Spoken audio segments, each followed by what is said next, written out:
ಓಕೆನಾ?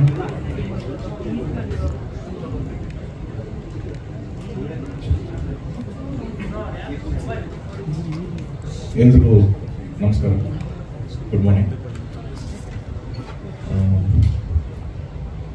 ನಾನು ಇದಕ್ಕೆ ಮುಂಚೆ ಹಲವಾರು ಪ್ರೆಸ್ ಮೀಟ್ಗಳ ಅಟೆಂಡ್ ಮಾಡಿದ್ದೀನಿ. ದೊಡ್ಡ ದೊಡ್ಡ ಸ್ಟೇಜ್ ಈವೆಂಟ್ಸು, ನಮ್ದು ಯಾವುದೋ audio release, pre release events, success meets, ಈ ಥರ ನಮ್ಮ ಒಂಥರ ಎಷ್ಟು ಅದು ಹೋದರೂ ಒಂದು ಎಕ್ಸೈಟ್ಮೆಂಟು. ನಾನು ಮಾತಾಡೋದಕ್ಕಾಗಲಿ ಇನ್ನೊಂದು ತುಂಬ ಒಂದು ಎನರ್ಜಿನಲ್ಲೇ ಇರ್ತಿದ್ದೆ. ಅಷ್ಟು ಕ್ರೌಡ್, ಹುಬ್ಳಿಲೆಲ್ಲ ನನ್ನ ಅನ್ಬಿಲಿಯಬಲ್ ಕ್ರೌಡ್ಗಳು ನೋಡಿದ್ದೀನಿ. ಫಸ್ಟ್ ಟೈಮ್ ನಾನು ಇಲ್ಲಿ ನರ್ವಸ್ ಆಗ್ತಾ ಇರೋದು. ಆ ಥರದೊಂದು ಒಂದು ಪ್ರೆಸ್ ಮೀಟಲ್ಲಿ ಕೂತಿರೋದಕ್ಕೆ ನಿಜವಾಗ್ಲೂ ಒಂದು ಫಸ್ಟ್ ಟೈಮ್ ನನ್ನ ನರ್ವಸ್ನೆಸ್ ಇದೆ. ಸ್ಟಿಲ್ ಹೇಳ್ದಂಗೆ ಇದು ಒಂದು ಲೈಫಲ್ಲಿ ಒಂದು ಮೇಜರ್ ಈವೆಂಟ್, ನನಗೆ ಮೇಜರ್ ಘಟ್ಟ. ಸೊ ಹಾಗಾಗಿ ಮೊದಲನೇದಾಗಿ ಬಂದಿರ್ತಕ್ಕಂಥ ನಿಮ್ಮೆಲ್ಲರಿಗೂ ನನ್ನ ಕಡೆಯಿಂದ ಒಂದು hearty welcome. Thank you for coming. Major ಇಲ್ಲಿ ಸೇರೋದಕ್ಕೆ ಉದ್ದೇಶ ಒಂದು, ನಾವು ಈ ಹಿಂದೆನೇ ಅನೌನ್ಸ್ ಮಾಡಿದ್ವಿ, ನಾನು ಸೋನಲ್ ಅವರು ಮದುವೆ ಆಗ್ತಾ ಇದ್ದೀವಿ ಅಂತ. ಒಂದು ಕಾರ್ಡಿಲಿ ಇನ್ವೈಟ್ ಮಾಡಬೇಕು, ನನ್ನೆಲ್ಲರೂ ಪರ್ಸ್ನಲಾಗಿ ಇನ್ವೈಟ್ ಮಾಡಬೇಕು.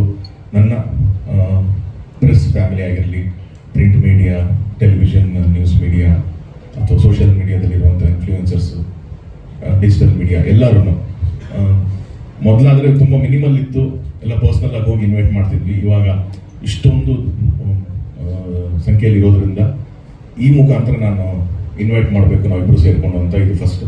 ಸೊ ನಮ್ಮಿಬ್ಬರ ಕಡೆಯಿಂದ ನಮ್ಮ ಹಾರ್ಟಿ ಇನ್ವಿಟೇಷನ್ಸ್ ನಿಮ್ಮೆಲ್ಲರಿಗೂ.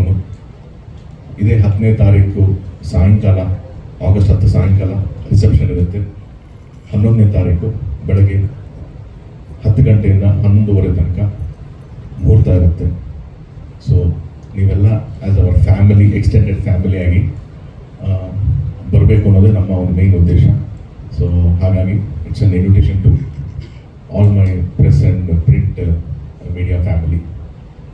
ಆ್ಯಂಡ್ ಇನ್ನೊಂದು ಇಲ್ಲಿ ಸೇರೋ ಉದ್ದೇಶ, ಅನೌನ್ಸ್ ಆದಾಗಿಂದನೂ ಎಲ್ಲರೂ ಭೇಟಿ ಆಗಬೇಕು ನಮ್ಮನ್ನು ಅನ್ನೋದೊಂದಿತ್ತು. ನಾವು ಕಾರಣಾಂತರಗಳಿಂದ ಆಗಲಿಲ್ಲ ಯಾರನ್ನೂ ಭೇಟಿ ಆಗೋದಕ್ಕೆ. ಸೊ ಅದು ಒಂದು ಕೂಡ ರೀಸನ್ ಇದೆ. ಸೊ ಇಲ್ಲಿ ಸೇರೋ ಉದ್ದೇಶ ಇದು. So once again thank you ನನ್ನ ಕಡೆಯಿಂದ. ನನ್ನ ಪ್ರೆಸ್ ಮೀಟ್ ಕಂಟೆಂಟ್ ಇಷ್ಟೇ ಇಲ್ಲಿಂದ ಏನಿತ್ತು. ನೀವು ಫಸ್ಟ್ ಬಾಲ್ ಸಿಕ್ಸ್ತಾರನ್ನೇ ಶುರು.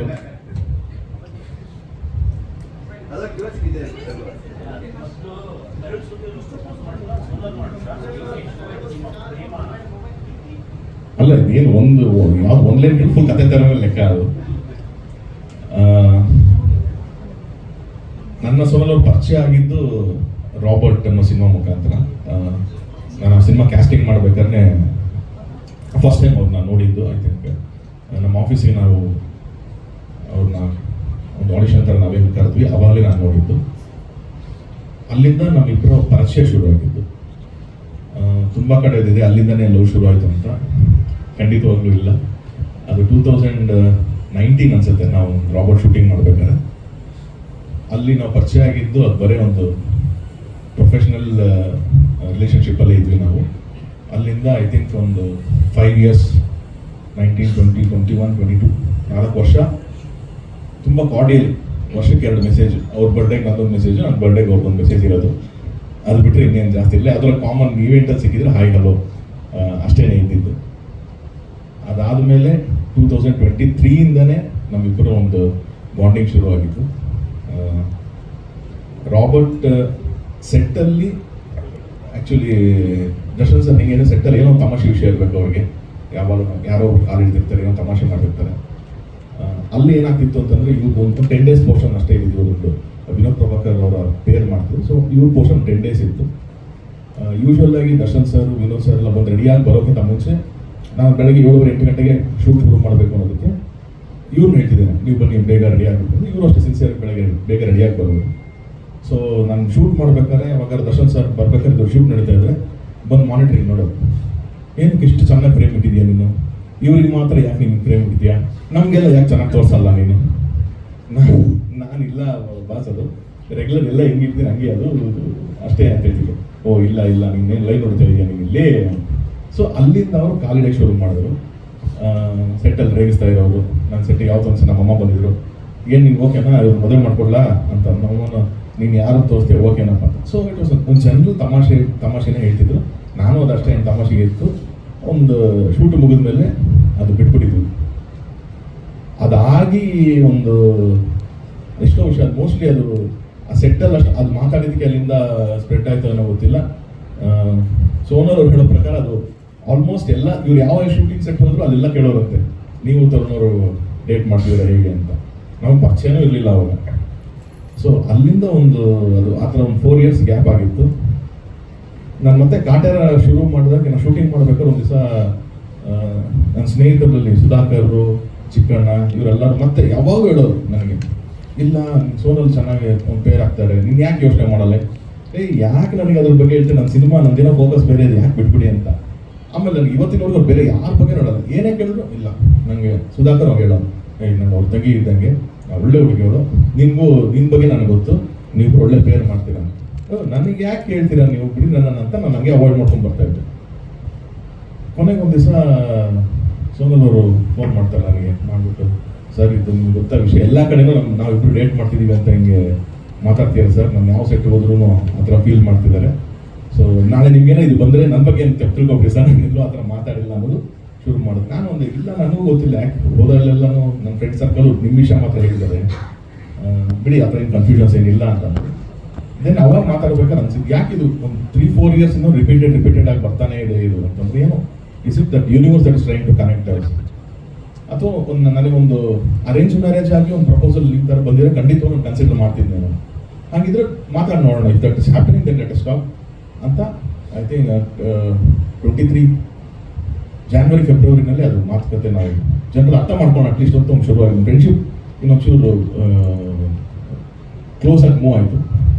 ಅಲ್ಲಿಂದ ಹೋಗ್ತಾ ಒಂದು ಮೈಂಡ್ ಸೆಟ್ ಅರ್ಥ ಮಾಡ್ಕೊಳ್ಳೋ ಶುರು ಮಾಡಿದ್ವಿ. ನಾನು ಫಸ್ಟ್ ಹೇಳಿದ್ದು, ದಯವಿಟ್ಟು ನನ್ನನ್ನು ಅರ್ಥ ಮಾಡ್ಕೊಳ್ಳಿ, ನಾನೇ ತುಂಬ ಕಾಂಪ್ಲಿಕೇಟೆಡ್ ಇದ್ದೀನಿ, ನೀವು ತುಂಬ ಸಿಂಪಲ್ ಇದ್ದೀನಿ, ನನ್ನನ್ನು ಅರ್ಥ ಮಾಡ್ಕೊಳ್ಳಿ, ನನ್ನ ವರ್ಕ್ ಪ್ಯಾಟ್ರನ್ನು, ನನ್ನ ಮೈಂಡ್ ಸೆಟ್ಸು ಅನ್ನೋದು ಪಾಯಿಂಟ್ ಮೇಲೆ ಶುರುವಾಗಿದ್ದು. ಅದು ಫಾರ್ ಅ ಫ್ಯೂ ಮಂತ್ಸ್ ಅದು ಟ್ರಾವೆಲ್ ಆಯಿತು. ನಾನು ಶೂಟಿಂಗಲ್ಲೇ ಬ್ಯುಸಿ ಇದ್ದೆ. ಸೊ ಯಾವಾಗ ಫೋನಲ್ಲಿ ಮಾತಾಡೋದು ಈ ಥರನೇ ಆಗಿದ್ದು. ಅಂದರೆ ಮೈಂಡ್ ಸೆಟ್ ಅರ್ಥ ಮಾಡ್ಕೋತಿದ್ವಿ, ಏನು ನಾವು ನೋಡ್ತಿದ್ವಿ, ನನ್ನ ಫ್ಯೂಚರ್ ಏನು ನಾನು ಯೋಚನೆ ಮಾಡ್ತಾ ಇದ್ದೀನಿ, ಅವರ ಫ್ಯೂಚರ್ ಅವ್ರೇನು ಪ್ಲ್ಯಾನ್ ಮಾಡ್ತಿದ್ದಾರೆ, ಫ್ಯಾಮಿಲೀಸ್ ಹೇಗಿದೆ, ಇದ್ರ ಬಗ್ಗೆನೇ ಯೋಚನೆ ಮಾಡ್ಕೊಂಡ್ಬಂದು ದೆನ್ ಒಂದು point of time we started connecting. Thinking levels ಏನಿದೆ, ಫ್ಯೂಚರ್ ಒಂದೇ ಥರ ನೋಡ್ತಾ ಇದ್ದೀವಿ, ಒಂದು ಕನೆಕ್ಷನ್ ಇದೆ ಅನ್ನೋದು ಅಲ್ಲಿಂದ ಶುರು ಆಯಿತು. Then we both agree to each other. But ನಾನು ಒಂದೇ ಒಂದು ಅವ್ರಿಗೆ ರಿಕ್ವೆಸ್ಟ್ ಮಾಡಿದ್ದೆ, ದಯವಿಟ್ಟು ನನಗೆ ಕಾಟೇರ ರಿಲೀಸ್ ಆಗೋ ತನಕ ನನಗೆ ಒಂಚೂರು ಟೈಮ್ ಕೊಡಿ. ನನ್ನ ಹೋಲ್ ಫೋಕಸ್ ಆ ಸಿನಿಮಾ ಮೇಲಿದೆ. ನನಗೆ ಚೆನ್ನಾಗಾಗಿದೆ, ಇಲ್ಲಿವರೆಗೂ ಬಂದಂಥ ಸಿನಿಮಾಗಳು ಎಲ್ಲ ಚೆನ್ನಾಗಿದೆ. ಬಟ್ ಸ್ಟಿಲ್ ನನಗೆ ಆ ಸಿನಿಮಾ ಒಂದು ದೊಡ್ಡ turning point of my career ಥರ ಫೀಲಿಂಗಲ್ಲಿದ್ದೀನಿ. ಆ ಫಿಲಮ್ ಚೆನ್ನಾಗಾದರೆ ನನ್ನ ಲೈಫ್ನ ಒಂಥರ ಡಿಸೈನ್ ಮಾಡ್ಕೋತೀನಿ ನಾನು. ಆ ಫಿಲಮ್ ಚೆನ್ನಾಗಿ ಆಗಲಿಲ್ಲ ಅಂದರೆ ಇನ್ನೊಂಥರ ಲೈಫ್ನ ಡಿಸೈನ್ ಮಾಡ್ಕೋತೀನಿ ನಾನು. ಸೊ ನನ್ನ ಮ್ಯಾರೇಜ್ ಅನ್ನೋದು ಅದಾದಮೇಲೆ ನಾನು ಒಂದು ಡಿಸಿಷನ್ ತೊಗೊಂಡು ಸ್ವಾಮಿಗೆ, ದಯವಿಟ್ಟು ನೀವು ಅಲ್ಲಿಗೂ ನಾನು ಸಪೋರ್ಟಿವ್ ಆಗಿರಬೇಕು ಅಂತ ಹೇಳಿ ಅಂದಾಗ ಅವರು ಅದಕ್ಕೆ ಒಪ್ಕೊಂಡ್ರು, ಆಯಿತು ಅಂತ. ಮದುವೆ ಆಗ್ತೀನಿ ಆಗಲ್ಲ ಅದೆಲ್ಲ ಹೆಂಗೆ ಆಗುತ್ತೆ ಫ್ಯೂಚರ್ ಅಲ್ಲಿಂದ ನಮ್ಮದು ಅನ್ನೋದು ನನಗಿದ್ದು. ದೆನ್ ಅವಾಗ ಅಕ್ಟೋಬರ್ ರಿಲೀಸ್ ಆಗಬೇಕಾಯ್ತು ಪಿಕ್ಚರು, ಸ್ವಲ್ಪ ಡಿಲೇ ಆಗಿ ಡಿಸೆಂಬರ್ ತನಕ ಬಂತು. ಗಾಡ್ಸ್ ಗ್ರೇಸ್ ಆ ಪಿಕ್ಚರ್ ತುಂಬ ಚೆನ್ನಾಗಾಯಿತು. Then I said okay this is the time, I think ನಾನು ನಿಮ್ಮ ಮನೆಗೆ ಬಂದು ಮಾತಾಡ್ತೀನಿ ಅಂತ. ಅಲ್ಲಿಂದ ಅವ್ರ ಮನೆಗೆ ಹೋಗಿ ಅವ್ರ ಮನೇಲಿ ಮಾತಾಡ್ದೆ, ನಮ್ಮ ಮನೇಲಿ ವಿಷಯ ಹೇಳಿ ಎರಡೂ ಫ್ಯಾಮಿಲೀಸ್ ಅಗ್ರಿ ಮಾಡ್ತಾರೆ. ಅದೇ ಟೈಮಿಗೆ ದರ್ಶನ್ ಸರ್ಗೂ ಆ ವಿಷಯ ಗೊತ್ತಾಗಿ ಅವರು ಕೂಡ ಇವ್ರ ಮನೆಯಲ್ಲಿ ಮಾತಾಡಿದ್ರು, ನಮ್ಮ ಮನೇಲಿ ಮಾತಾಡಿದ್ರು. ಸೊ ಇದು ಈ ಇಯರ್ ಆಲ್ಮೋಸ್ಟ್ ರಾಬರ್ಟ್ ರಿಲೀಸ್ ಆಗಿ ಒಂದು 1.5 month ಆದಮೇಲೆ ಮಾತುಕತೆ ಆಗಿ then we took it forward and ಅಲ್ಲಿಂದ ಈ ಮೊದಲ ತನಕ ಬಂದಿದ್ದೀವಿ.